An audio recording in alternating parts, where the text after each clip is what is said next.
শস্য শ্যামলা সুজলা সুফলা আমাদের এই বাংলাদেশ। এই বাংলাদেশে সর্বত্র ছড়িয়ে ছিটিয়ে আছে নানান ধরনের বন্যপ্রাণী। সেই বন্যপ্রাণীর একটি আশ্চর্য এবং খুব আদুরে প্রাণী, তার নাম হলো মেছো বিড়াল। আজ 1 ফেব্রুয়ারি 2026 সাল, বিশ্বে এই দিনটিকে মেছো বিড়াল দিবস হিসাবে উদযাপন করা হয়। আমরাও আজকের এই অনুষ্ঠানে সেটি উদযাপন করব। আমাদের এই পর্বে অংশগ্রহণ করছেন মোহাম্মদ সানাউল্লাহ পাটোয়ারি।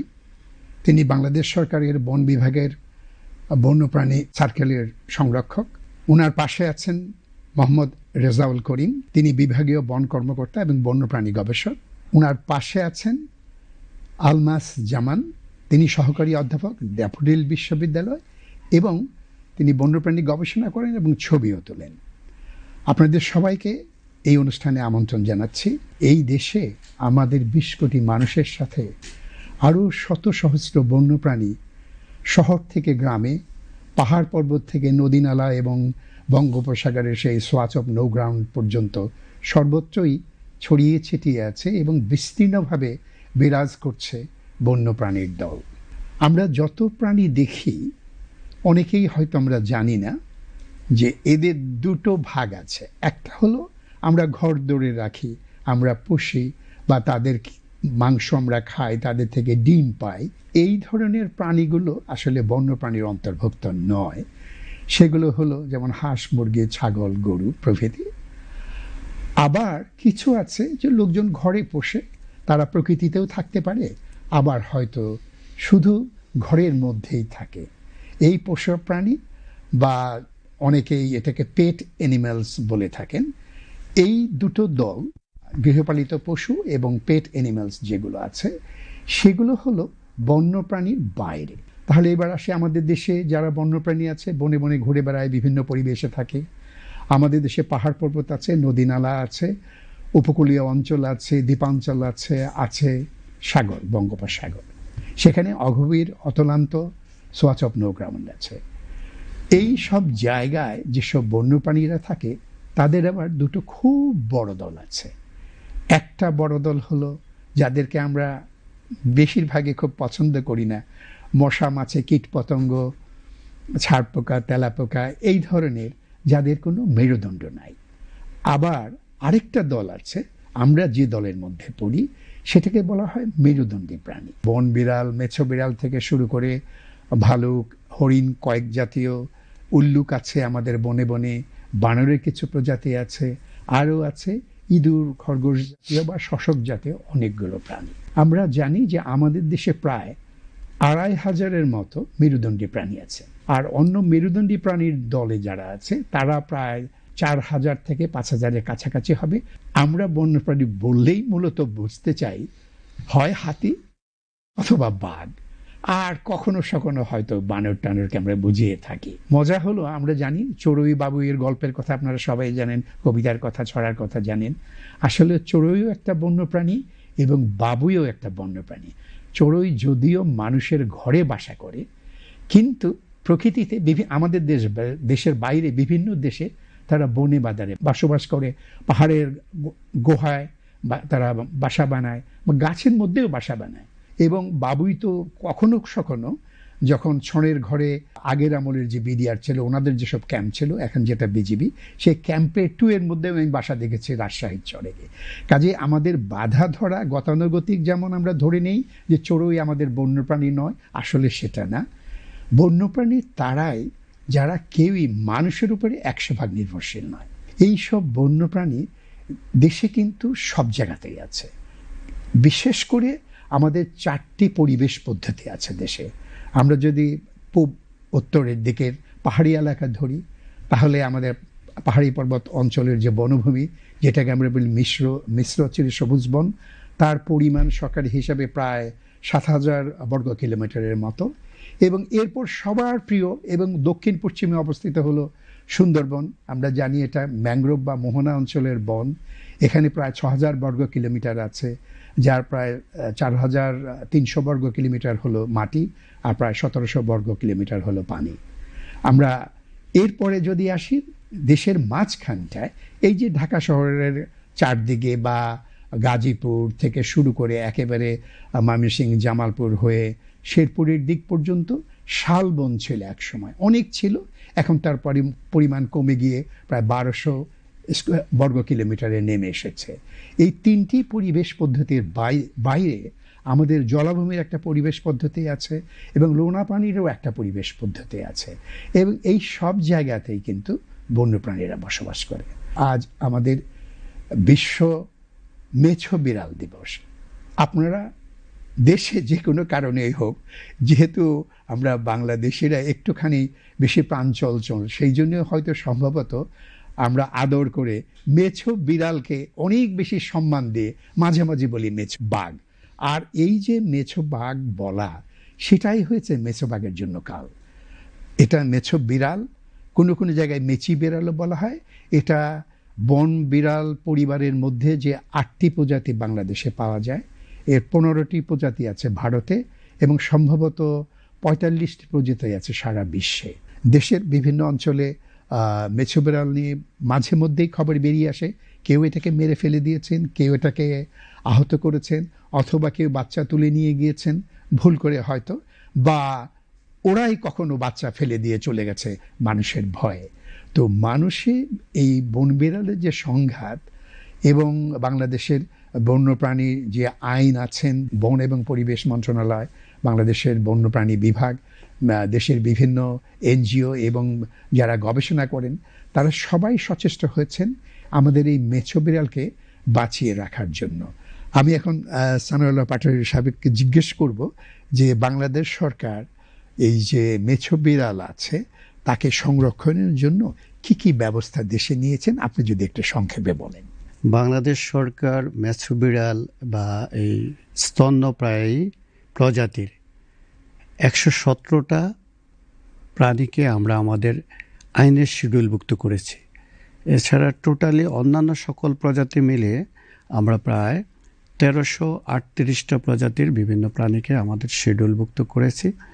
আপনি আগেই বলছেন যে আমাদের 8 প্রজাতির বিড়াল জাতীয় বন্য প্রাণী আছে। আমরা কিন্তু গৃহস্থালীয় বিড়াল আমাদের ছিল, আছে, এবং বিভিন্ন ক্যাটাগরির বিড়াল আমাদের ডোমেস্টিকেটেড হয়ে গেছে, পোষা বিড়াল হিসাবে আছে।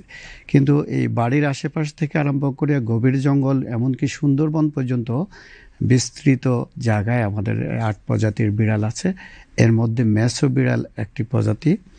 এই প্রজাতিটার নাম থেকেই বোঝা যায় সে মাছের আশেপাশে মাছ খাওয়ার প্রবণতা তার আছে। যে জলাভূমি কেন্দ্রিক এর জীবনযাপন, এর আবাসস্থল, ফলে জলাভূমির আশেপাশে তাকে পাওয়া যায়। তো জলাভূমি তো হাওড় বাওড় যেমন আছে, সমুদ্রবন সুন্দরবনে আছে, পাশাপাশি আমাদের বাড়ির আশেপাশে গ্রামীণগঞ্জের প্রত্যেক বাড়িতেই বন বাদার একটা শব্দ ছিল। বাদারের আশেপাশে ছিল জলাভূমিগুলি, সেখানে এগুলা থাকতো। এগুলা বিভিন্ন কারণেই হয়তো ক্ষতিগ্রস্ত হচ্ছে, হয়তো আমরা বিস্তারিত জানবো। এখন আইনের আসপেক্টে বললে হলো এই মেছো বিড়ালকে আমাদের আইনের 1 নম্বর শিডিউলভুক্ত করা হয়েছে, এবং এটা ধরা মারা অপরাধ। অপরাধটা কি ধরনের? এটা হলো আমরা বলি কগনিজেবল নন বেলেবল, শক্ত করে করা হয়েছে আইনের দৃষ্টিকোণ থেকে। এই ক্যাটাগরির প্রাণীগুলি যাদেরকে শিডিউল 1 ভুক্ত করা হয়েছে, সেখানে আমরা একটু 2-3টা সেগমেন্টে করেছি। শিডিউলের 1-এর ক, খ, গ আছে। তো শিডিউল 1-এর কতে আছে আমাদের হাতি এবং বাঘ, এই বড় ফ্ল্যাগশিপ স্পিসিস বলি বা আইকনিক স্পিসিস বলি। আর শিডিউল 1-এর খ-এর মধ্যে যে প্রাণীগুলি আছে তার মধ্যে মেছো বিড়ালটা অন্তর্ভুক্ত আছে। তো এই মেছো বিড়ালে যদি আমরা কেউ ধরি বা ক্ষতিগ্রস্ত করি বা মেরে ফেলি, তাইলে আইনের কঠিন সাজা। এটা হলো আদালত এটা বিচারযোগ্য করবা এবং আমলযোগ্য বলি আমরা, এবং নন বেনেবল বা অর্থাৎ তাকে জামিন দিবে না। আচ্ছা। এবং এর পানিশমেন্টের মাত্রাটা হলো এরকম, সর্বোচ্চ 3 বছর তাকে জেল হইতে পারে, আর জরিমানা হইতে পারে 3 লক্ষ টাকা সর্বোচ্চ। আবার তার এই যে অপরাধের সিভিয়ারিটি অনুযায়ী জেল এবং জরিমানা 2টাও হইতে পারে। এটা বিচারক কর্তৃক বিচার্য বিষয়। সুতরাং আইনের দৃষ্টিকোণ থেকে দেখলে এটা খুবই অধিকন্তু হলো এই অপরাধ যারা করবে তাদেরকে অ্যারেস্ট করার এখতিয়ার এই আইনের যাদেরকে সিজ করার ক্ষমতা দিয়েছে তাদের আছে। আমাদের এটাও তো দেখতে হবে যে জনগণ হাঁস মুরগি পালে, কখনো ছাগলের বাচ্চা, কালে ভদ্রে হয়তো মেছো বিড়াল সেগুলোর উপরে হামলা করতে পারে। এবং আমি জানি যে বড় বড় প্রাণীর ক্ষেত্রে যেরকম বাঘ বা হাতির ক্ষেত্রে অনেক বড় বড় কম্পেনসেশন দেওয়ার কথা আছে। মেছো বিড়ালের ক্ষেত্রে কি এই ধরনের কোনো ব্যবস্থা সরকারের আছে?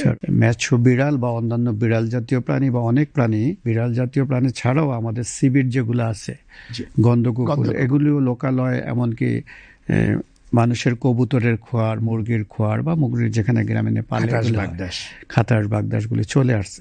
এখন চলে আসার কারণটা একটু আলোচনা করি। আমরা আগে বললাম যে বাজার থাকতো, পুকুর থাকতো, সেখানে ওরা থাকতো। এখন আমরা সব পুকুর পরিষ্কার করে আমরা অ্যাকোয়াকালচারে আওতাভুক্ত করে ফেলছি। এখন তার জন্য যে নেচারে যে মাছ হইতো সেখান থেকে সে খাইতো, সে আর হিস্সা সে পায় না। জলজ আবাদের আওতায় মুক্ত মাছ করে ফেলাতে প্রত্যেক পুকুরে, ডোবা, নালার ফলে তার খাবারের জন্য রেস্ট্রিক্টেড হয়ে গেল। তো সে খাবার খুঁজতে খুঁজতে কখনো ওখানে খাইতে গেল সে জালে আটকা পড়ে, অথবা যারা গ্যার করে অথবা মাছের চাষ করে তারা বিভিন্ন ট্র্যাপিং করে তাকে আটকিয়ে ফেলে। এদিক দিয়ে হলেও সেখানে যদি তারা বাধাগ্রস্ত হয়, অনেক সময় গ্রামে গঞ্জে মানুষের মুরগির খোয়ার, মুরগি যেখানে থাকে খোয়ার বলে, সেখান থেকে মুরগির বাচ্চা, হাঁস মুরগির বাচ্চা খায়, কবুতরের বাচ্চা খায়। এই ইনসিডেন্টসটা হচ্ছে। তো এখন হলো আমাদেরকে তাকেও তো একটা স্পেস দিতে হইব।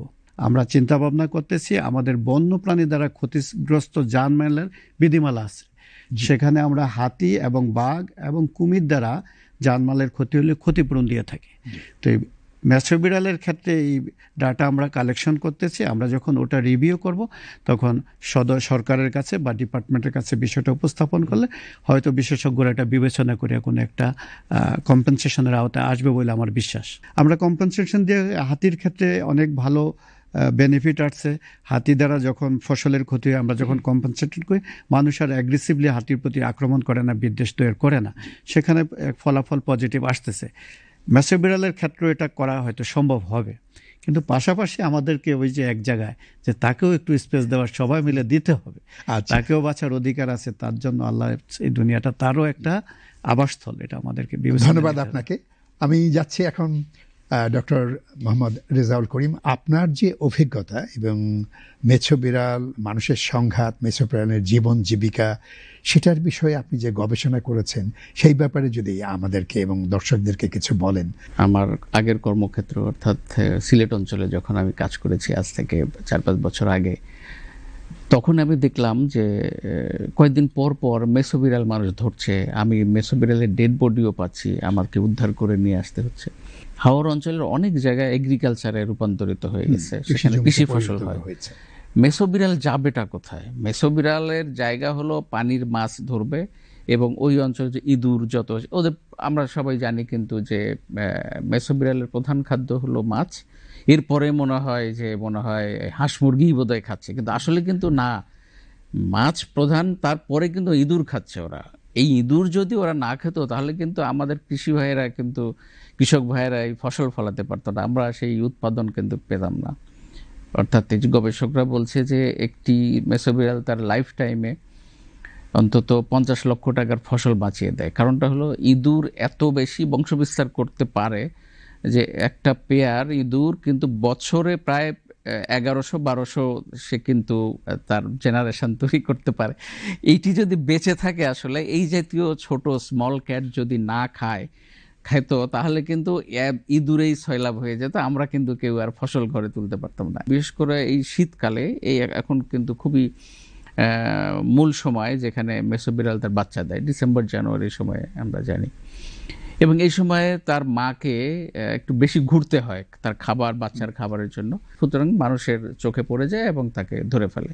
এই সমস্যাটাই আমি দেখছিলাম। আমার তখন থেকেই মনে হচ্ছিল যে না, এটি তো আমি ডেড বডি রিসিভ করব, মানুষ মেছো বিড়ালের ডেড বডি রিসিভ করবে, কবর দিবে, এটি তো কাজ না। আমি এই কনফ্লিক্টটা, মানুষের সাথে তাদের দ্বন্দ্বটা একটু দূর করা যায় কিনা, আমার গবেষণার মূল বিষয়বস্তু ছিল যে এই কনফ্লিক্টটা হচ্ছে কিভাবে হচ্ছে, কখন বেশি হচ্ছে, কখন কম হচ্ছে, এবং এটি বন্ধ করতে মানুষকে কি করতে হবে, এবং মেসোবিরালের জন্য সার্বিকভাবে সরকার কি করতে পারে। মেসোবিরাল আমরা গবেষণায় দেখলাম যে মেসোবিরাল একটু মিড নাইটে বেশি মুভ করে, কিন্তু বেশিরভাগ হাঁস মুরগি কিন্তু ধরা পড়ে বা খায় দেখা গেল যে সন্ধ্যাবেলায়, অর্থাৎ অন্যান্য প্রাণী যেগুলো আছে ওরা একটু বিশেষ করে খোঁজ করে না। জি, শিয়াল সে সন্ধ্যার পর থেকে আলো থাকতে থাকতেই কিন্তু সে বেরিয়ে পড়ে। বিভিন্ন জায়গায় বেরিয়ে পড়ে। মাগরিবের আজানের সাথে তার কাজ শুরু জি হয় জি বলতে জি, গেলে। এবং বনবিড়ালও কিন্তু তাই আসলে। এবং এসব এসব সবগুলোই কিন্তু প্রকৃতির অংশ, এবং তারা সবাই কিন্তু ইঁদুর খাচ্ছে, কিন্তু আমরা এইটি ভুলে যাচ্ছি, আমরা এটা খেয়ালই করছি না। আমার মনে করছি ওটা সত্যি হলো মনে হয় হাঁস মুরগি খেয়েই বাঁচছে, আসলে কিন্তু তা না। আপনাকে একটু থামিয়ে দিই হ্যাঁ। এখানে। আমরা যদিও আমরা যেহেতু শিক্ষিত সমাজ যারা আছে বা সমাজের আল্লাহ তাআলা আমাদের যাদেরকে উপরের দিকে রেখেছেন, আমরা হয়তো অনেক ক্ষেত্রেই মনে করি যে একটা সহজ কোনো একটা সমাধান রয়ে গেছে, কিন্তু ওই ফার্মার যে কৃষক যার একটা মুরগি খাওয়া যায় বা একটা ছাগলের বাচ্চা, তার জন্য কিন্তু এটা অনেক বড় অনেক বড় ক্ষতি হয়ে যায়। জি। তো আপনি ব্যক্তিগত অভিজ্ঞতায় কি দেখেছেন যে মানুষের সাথে সরাসরি বা কোনো একটা ঘটনায় উপস্থিত ছিলেন যেখানে মানুষ উদ্যত হয়েছিল মারার জন্য, আপনারা গিয়ে তাদেরকে রক্ষা করে নিয়ে আসছেন, আপনার বিভাগ বা অন্য কেউ, তার সাথে কি আপনি এই ধরনের কোনো ঘটনা আপনার মনে আছে? যেহেতু আমরা রিজনটা খুঁজছিলাম যে কেন দ্বন্দ্বটা হচ্ছে মানুষের সাথে মেসোবিড়ালের, এটা খুঁজতে যেসব জায়গায় ক্যাপচার হতো মেসোবিড়াল, আমরা সেখানেই ছুটে যেতাম। সেখানে গিয়ে জি, উদ্ধার করার আমরা জন্য। গিয়ে দেখেছি, কারণটা জানতে চাইছি, কেন এটা ধরলেন, কি করেছিল। অনেক সময় দেখা যেত যে তারা এরকম বলতো যে আসলে কে যেন মুরগি খেয়ে যায়, কিন্তু আসলে পাইনি, আমরা একটা ফাঁদ দিয়েছিলাম, কিন্তু সকালবেলা দেখলাম এই ফাঁদে মেসোবিড়াল আটকে গেছে। তো আসলে মেসোবিড়াল কিন্তু সে সন্ধ্যাবেলায় আটকানো দেখে নাই। এখানে একটু ইয়া হয় যে সে যতক্ষণ পর্যন্ত জেগেছিল 10টা-12টা পর্যন্ত, তখন সে ফাঁদে কিছু দেখে নাই, কিন্তু দেখলো হলো ভোরবেলায়। এবং তারা ফাঁদটার ভিতরে কিন্তু তারা মুরগি দিয়ে রেখেছিল। তো এখন যে জিনিসটা হলো, এবং তাদের হাঁসের খামার, মুরগির খামারটা কিন্তু একেবারে ওয়েটল্যান্ডের বিলের মধ্যে নিয়ে করেছে। আসলে এটি কিন্তু মেসোবিড়ালের ভুল না। মেসোবিড়াল কিন্তু সে অপরচুনিটি হিসাবে একটি বুনো পাখি সে খেতে পারে। তো ও তো আর বোঝে না যে এটা ডোমেস্টিক ডাক, কিংবা এটা চিকেনটা হলো কারো কোনো ফার্মের। তো আসলে আবার একটু বলবো, মেসোবিড়ালটা অপেক্ষাকৃত শিয়ালের চেয়ে কিন্তু বোকাশোকা অ্যানিমেল, এবং শিয়াল কিন্তু এই ফাঁদে আটকা পড়ে না। শিয়াল বুঝে ফেলে যে এটা বোধহয় একটা ফাঁদ, আমার জন্য কিছু করেছে, সে ওখানে ঢুকে না, কিন্তু মেসোবিড়াল আটকে যায়। এই জন্য মেসোবিড়াল ক্যাপচারটা দেখা যায়। আর মেসোবিড়ালের সাথে মানুষের দ্বন্দ্ব যেটি হলো, মেসোবিড়ালটা দেখতে যদিও 8-10 কেজি ওজনের গড়পড়তা, কিন্তু মেসোবিড়ালটা একটু সোপ সোপ আছে, তো এটাকে চিতাবাঘের সাথে মানুষ একটু মিলাই ফেলে, না, আর আবার একটু ফোঁস করে। আরেকটা একটা ভয়ের একটা বিপদ হলো বিষয়। যে ওর মাথায়, ঘাড়ে এবং জি। মুখের পাশ দিয়ে কিন্তু জি। ডোরা আছে। হ্যাঁ, ডোরা আছে, সবচেয়ে জি। ভুল হয় এই ভুল, জায়গাটায়। হ্যাঁ, সে ওই বাঘ মুখমণ্ডলী বলেছে যখন যে, দেখে হ্যাঁ। জি, তখন জি। এটা কিন্তু, এখানে আমি জাস্ট দর্শকদের জন্য বলে রাখতে চাই যে দেখুন, একটি মেছো বিড়াল সর্বোচ্চ 12 কেজি পর্যন্ত হতে পারে, আর বাঘ সেখানে 200 থেকে 300 কেজি হ্যাঁ, পর্যন্ত হ্যাঁ। হতে পারে। আর বাঘের দৈর্ঘ্য যেখানে প্রায় 2.5-3 মিটার বা আরেকটু বেশি হতে পারে, সেখানে মেছো বিড়াল মোটে 90 সেন্টিমিটার, হ্যাঁ, মানে 1 সামান্য মিটারও ছোট্ট হবে একটি না। animal, অতএব ছোট্ট সে একটি animal। আসলে একটা জি, জি। ছোট বিড়াল, ছোট বিড়ালদের মধ্যে তাকে একটু দেখতে জি, জি, ভারী জি। মনে হয়। এটাকে আর একটা বিপদ হলো, এর পা গুলো অন্যদের চেয়ে ছোট, ছোট। পা লেজ খাটো দেখা যায়, এবং সেই জন্য সে ভুলভুলা, অনেক মোটা, এবং এর পশমগুলো তো পানিতে থাকার ফলে একটা বিশেষ পদ্ধতিতে তার পশমের দুটো লেয়ার আছে, স্তর আছে, ওই জন্য তাকে অনেক বেশি বড় মনে হয়, এবং সে যখন আক্রমণ করে কোনো প্রাণীকে, তখন তাকে বেশ হিংস্রই মনে একটু হয় তার ফোঁস-ফাঁস দেখলে করে, পরে। জি, একটা স্বভাব অনেক তার সময় আছে। করে। এটা কিন্তু একটু ভয়ের মূলত ব্যাপার। সে সারা রাত ভর মাছই ধরে, জি, কখনো সখনো হয়তো অন্য কোনো প্রাণী খেয়ে ফেলতে পারে। এটাই তো আপনার অবজারভেশন। জি, জি, জি, অবশ্যই। আপনাকে অসংখ্য ধন্যবাদ আপনার Thank you. তথ্যবহুল আলোচনা করার জন্য, এবং অনেক তথ্য দেওয়ার জন্য, যেগুলো ব্যক্তিগতভাবে আমাদের হয়তো অনেকেরই জানা ছিল না। আমি এখন আসবো প্রফেসর আলমাজ জামানের কাছে। তিনি ড্যাফোডিল বিশ্ববিদ্যালয়ের সহকারী অধ্যাপক হিসেবে আছেন। আমি জানি যে বন্যপ্রাণীর লাইনের পড়াশোনা আপনি করান না, মানে ছাত্রদেরকে পড়ান না, কিন্তু তারপরেও আপনার যে আগ্রহ, কি করে এই আগ্রহটা আসলো, এবং মূলত কিভাবে আপনি এলাকার কথা বলবেন না, আপনি কোথায় মেছো বিড়াল দেখেন সেটা উজ্জ্বল রেখে আপনি কিভাবে তাদেরকে অনুসরণ করেন বা কেন এই আগ্রহটা আসলো? মেছো বিড়ালের সাথে আমার প্রথম দেখা হয় 2022 সালে ঢাকার প্রাণকেন্দ্র কোনো একটি জায়গায়। তো আমার সেটা প্রথম কৌতূহল তৈরি করার কারণ যে ঢাকার মতো এত জনবসতিপূর্ণ একটি শহরে এরা টিকে আছে কিভাবে। ঠিক এই কৌতূহলই আমাকে নিয়ে যায় মেছো বিড়াল সম্পর্কে আরও কীভাবে জানা যায় সেটা নিয়ে পড়াশোনা করার বা লেখাপড়া করার, ফটোগ্রাফ করার দিকে। শুরুটা হয় এভাবেই যে রাতে আমার হাঁটতে খুবই ভালো লাগে এবং সেটা বন হোক বা অরণ্য হোক যেখানে হোক না কেন। সো এইটার উদ্দেশ্যেই মূলত আমার মানে আমাদের ফিশিং ক্যাটের উপরে কাজ করা শুরু হয়।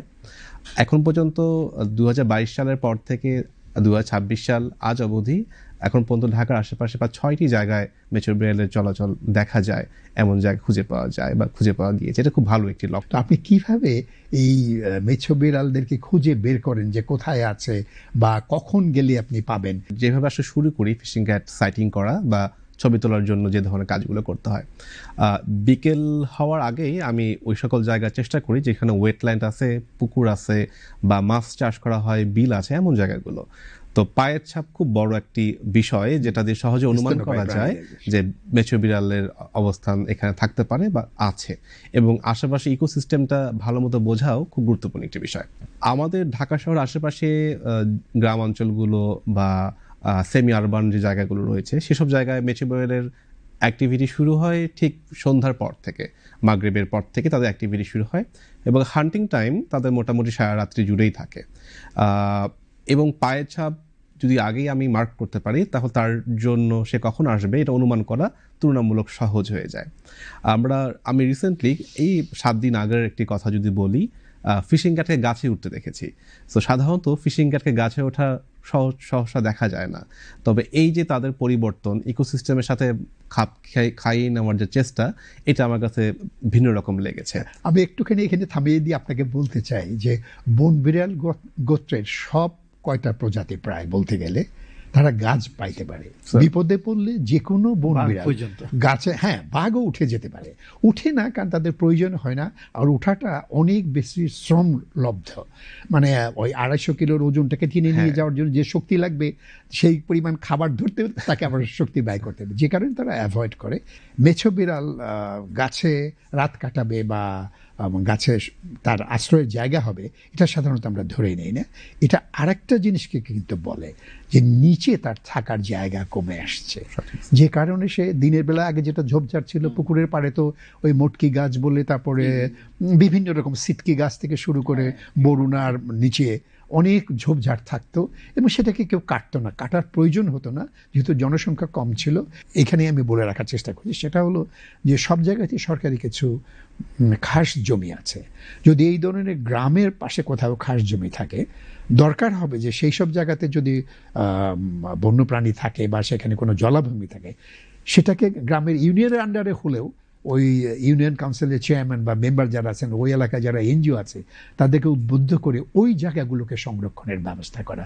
আমি জানি আমাদের অ্যাডভাইজার মহোদয় তিনি ওই পাখির বিভিন্ন জায়গাকে রক্ষণাবেক্ষণের জন্য কতগুলো অর্ডার পাশ করেছেন এবং নতুন হয়েছে একটা বন বা গাছপালা রক্ষার জন্য একটা অধ্যাদেশ হয়েছে, যার বলে এখন এই 26 সালে বিশেষ করে ওই অনেক জায়গায় কিন্তু ডিক্লেয়ার করা সম্ভব হবে। বৃক্ষ